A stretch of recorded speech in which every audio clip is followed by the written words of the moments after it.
Hola chavales, estamos aquí en un nuevo vídeo más, estamos aquí para hacer el resumen del Mundial Masculino en Ruta que ha tenido lugar en Imola. Antes de empezar con este vídeo me gustaría decir una serie de cosas, y es que si os gusta este tipo de vídeos y no estáis suscritos, que os suscribáis, que le deis like, que comentéis vuestras opiniones y que lo compartáis con vuestros amigos. Antes de empezar a hacer el resumen vamos a decir una cosa, porque ha habido tres corredores que no han aparecido en el día de hoy para comenzar este Mundial. Y bueno, uno ha sido Lutsenko, otro Nazal Verán y otro Niklas Al. Y bueno, el más importante ha sido la Alexei Lutsenko, ya que podría ser uno de los favoritos de cara al final. Y en principio no ha podido dar salida, por así decirlo, porque ha dado positivo en el PCR. Una vez dicho esto, vamos a empezar a hablar haciendo el resumen, que bueno, al principio ha habido varios ataques, que en un principio parecía que se hacía pronto porque han saltado 6 corredores, pero cuando se han unido un grupo mayor de 10 corredores, las selecciones más importantes como la española, que estaba Marc Soler bastante atento, pues estaban cortándolo, y al final la fuga no se ha hecho hasta que ha llegado la parte, o sea, la parte previa antes de Mazzolano, la bajada antes de Mazzolano, pues ha hecho una fuga de 7 corredores en los que estaban involucrados Kot de Alemania, Traen de Noruega, Fredrik de Austria, Fominik, el corredor kazajo, Arashiro de Japón, Grosu de Rumanía y Castillo, el corredor mexicano. Hay que decir que Arashiro, Grosu y Castillo no tenían más representantes sus selecciones, así que se tenían que meter ellos sí o sí. Y bueno, luego por ejemplo en esta primera parte pues sobre todo ha tirado Dinamarca con Suiza, y de vez en cuando estaba entrando Eslovenia. Son los que, pero en principio los que han llevado la fuga, por así decirlo, en el pelotón, el peso de controlar la carrera, han sido los suizos y los daneses, sobre todo Suiza con Dillier primero y luego con Michael Sarr. Luego, por ejemplo, ha habido una aparición esporádica, por así decirlo, con Eslovenia, con Pibernik, y luego la escapada ha llegado a tener una diferencia máxima de unos 6 minutos y medio. Luego, por ejemplo, ha aparecido Polonia con Eslovenia en un primer momento, pero como digo, seguía dominando los daneses y los suizos. Luego, por ejemplo, cuando ya quedaban nos vamos a ir a la parte final. Cuando quedaban 137 kilómetros por Fredrik, el corredor austríaco, se ha quedado Grosu. Y aquí más o menos la diferencia de los escaparados era de 5-12. Luego poco más tarde se ha quedado Castillo, también Arashiro y Fominik, aunque el corredor japonés Arashiro ha continuado un poquito más y ha intentado entrar al dúo de cabeza que era Koch, el corredor de Alemania, y también traen el corredor noruego, que bueno, la selección más importante que se ha metido es la alemana con Koch, porque como principal, por así decirlo, baluarte de Alemania tenía Maximilian Sandman. Luego, a falta de 104 kilómetros, ya se veía adelante a las selecciones bastante más importantes como a Polonia. Luego a Bélgica se ha empezado a ver colocada, aunque hasta la parte final no ha tomado el mando del pelotón. Sarr seguía tirando el suizo, y también un poquito más tarde pues se ha visto Valverde llegar en solitario sin ayuda de sus compañeros de la selección española. Lo hay un poquito más tarde, sí que haya Luis Lea acercarle un poquito, y lo ha hecho bastante bien. Por delante, como digo, en el E1 estaba situado Koch y Train, y Arashiro no se dejaba de ir. Luego, por ejemplo, Sarr en las partes de la bajada, porque era bastante curioso en las partes, digamos, por así decirlo, en Mazzolano y en Galisterna no ponían un gran ritmo, ahí relajaba el pelotón, pero en las demás partes, en las bajadas, para entrar bien colocados y en los tramos llanos del circuito, pues Sarr sobre todo sí que se estaba tirando bastante interesante.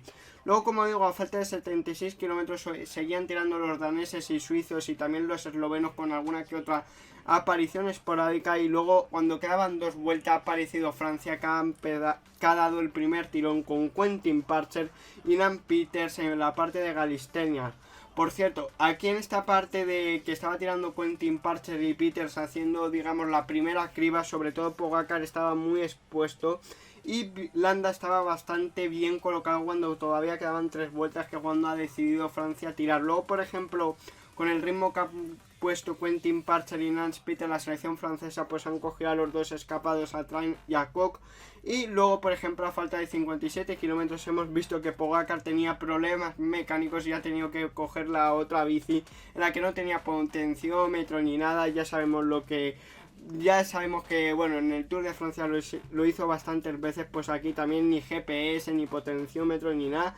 Y ya se la ha visto luego. Por aquí, a falta de 56 kilómetros, cuando ya quedaban 2 vueltas, sí que ha aparecido Bélgica tomando el mando. Porque anteriormente, cuando quedaban de 100 a 50 kilómetros, ya se habían situado por si acaso las primeras posiciones, pero seguían tirando los daneses, sobre todo, y los suizos, y de vez en cuando los eslovenos. Luego, por ejemplo, aquí ha habido una lanza entre la parte izquierda, que estaban los belgas, y en la derecha los daneses, que bueno, los daneses llevaban tirando por Jakob Fuglsang toda la etapa, que bueno, al principio se ha dado una situación bastante curiosa, que no lo he comentado, pero es que ha habido una situación súper graciosa en la que se ha ido un corredor, se va a honor el corredor del de danés, y luego por detrás también estaba tirando Gregar, otro danés, así que no lo he entendido muy bien, pero bueno, volvemos al directo. Como decía, Bélgica en la parte izquierda de la carretera y en la derecha los daneses. Luego han entrado los británicos con Luke Rowe y Pidgeot, y sobre todo Kwiatkowski más en solitario pues estaba bastante bien colocado, y luego cuando han dejado, por así decirlo, a Luke Rowe la tontería, cuando empieza Mazzolano, pues ha vuelto los belgas. Luego, por ejemplo, Dumoulin a falta de 50 kilómetros estaba bastante, por así decirlo, bastante atrás situado. Bueno, sí, estaba bastante atrás. Y luego, a falta de 43, cuando estaban a punto de entrar a Galisterna, pues sobre todo ha habido un duelo entre los belgas y los italianos por quién entraba primero, y evidentemente ha entrado Bélgica. Luego, por ejemplo, a falta de 42, en la subida esta de Galisterna, Eslovenia ha puesto un ritmo con Merkel, lo que ha podido el sprinter, y Pogacar ha atacado, y los belgas han mirado entre ellos y han dicho, bueno, lo podemos controlar, digamos que aquí han priorizado el grupo contra un corredor que prácticamente era un 2-1, porque sobre todo de los belgas estaba trabajando Tish Benoot y Tim Wellens, y por delante solo Tadej Pogacar. Que por ejemplo, situando, Pogacar se ha ido por delante. Bélgica tenía a Tish Benoot y Tim Wellens, que son los que han llevado, digamos, por así decirlo, la neutralización de Tadej Pogacar. Wout van Aert, Greg Van Avermaet, luego estaba Kwiatkowski, luego Matthews, luego Italia situado con Nibali, también luego llega Diego Ulissi, que bueno, Nibali decía que no se encontraba bien, y más o menos hasta el final. Luego Primo Roglic con Jan Polan, Pello Bilbao, Herrada, Valverde y Mikel Landa. Y luego, por ejemplo, en la parte llana pues ha llegado Bliegen, el corredor belga, y Luis León Sánchez, que ha hecho que que le han pedido la selección española pues que tirara para colocar a Alejandro Valverde, Mikel Landa, Pello Bilbao y compañía. Y a Bliegen le han pedido lo mismo, pero tirando con Bélgica. A falta de 25,5, sobre todo ha puesto a ritmo Españita. Y luego, por ejemplo, Valgren ha llevado a Fuglsang, y Dumoulin ha aprovechado y ha cogido la rueda del corredor danés y ha subido.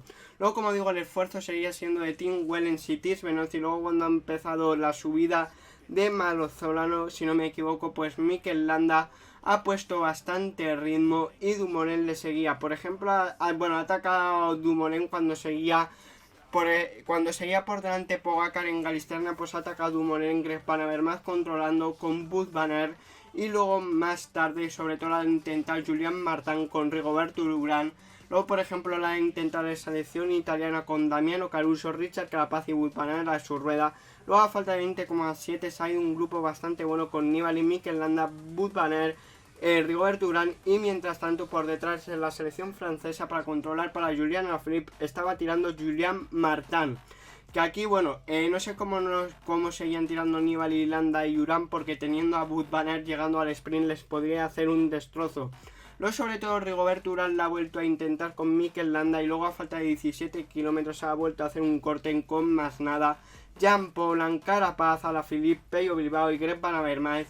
Y Tish Benoot estaba por detrás tirando, que ha hecho una exhibición el corredor belga. Básicamente me quedaría de los gregarios con Tish Benoot, Van Avermaet.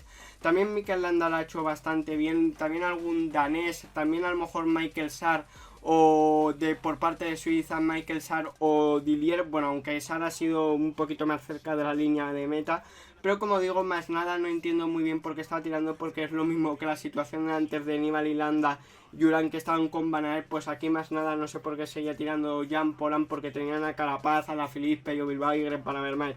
Luego, como digo, por detrás estaban relevando entre Julian Martin, que evidentemente no se quería que se fuera porque no había ningún francés, y Tish Benoot, que bueno, estaba tirando también por detrás porque su baza Bélgica ha corrido, y para un corredor, a pesar que yo creía que tenían dos espadas como es Greg Van Avermaet Habermas y Wout van Aert, pero que claramente han trabajado para Wout van Aert, el corredor de Jumbo-Visma, que ha tirado y han acercado. Luego, por ejemplo, cuando han empezado Galisterna por Greg Van Avermaet ha tensado con bastante ritmo.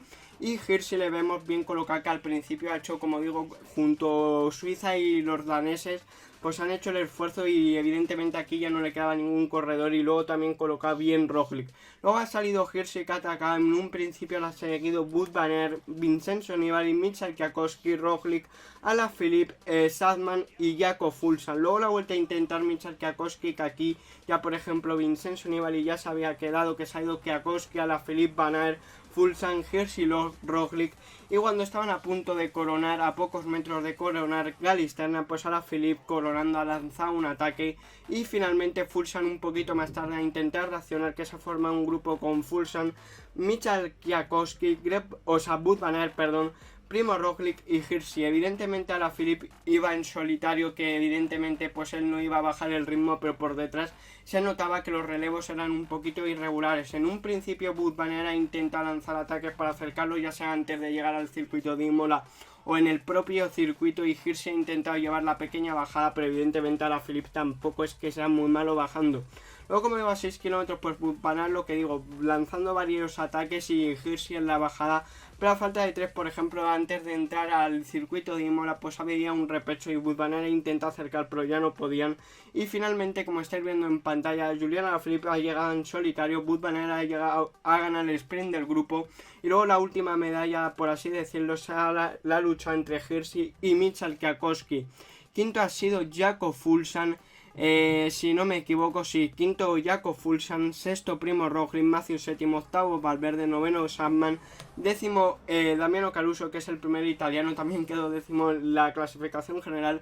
Y bueno, Julian Alaphilippe ha hecho una exhibición en la parte más necesitada, pese a no ser su mejor año, porque aunque no haya sido su mejor año, bueno, en la Milán-San Remo le vimos bien luchando con el propio Wout van Aert. Luego en París-Niza, perdón. Bueno, esto lo hice un resumen de Francia y lo dije, así que os lo dejaré ahora mismo en una etiquetita. Pero bueno, Julian Alaphilippe viene de ganar, quedó segundo en Milán-San Remo. Luego en el Tour de Francia, la segunda etapa, ganó la etapa, valga la redundancia, ahí en Niza. Luego llevó 3 días el maillot amarillo, pero que se lo quitaron por la sanción de los 20 segundos. También lo intentó en las fugas y hoy ha ganado y ha sido el más listo. Wout van Aert, que hace 2 platas en la modalidad de contrarreloj y aquí. Y tercero Mark Hirschi, que bueno, muy justo, porque sobre todo la selección suiza ha trabajado desde el principio y la belga, pues bueno, ha trabajado en la parte final controlando ahí el ataque de Pogacar. Luego en esta parte por la falta de piernas para estar con Alaphilippe. Y sobre todo Alaphilippe para Francia, sobre todo Nance Peter ha acelerado en la tercera vuelta con Quentin Parcher. Luego, por ejemplo, Julian Martin ha trabajado muy bien, así que me alegro. Así que bueno, espero que os haya gustado este vídeo. Dale a like, suscribiros y nos vemos en el siguiente vídeo directo. Adiós.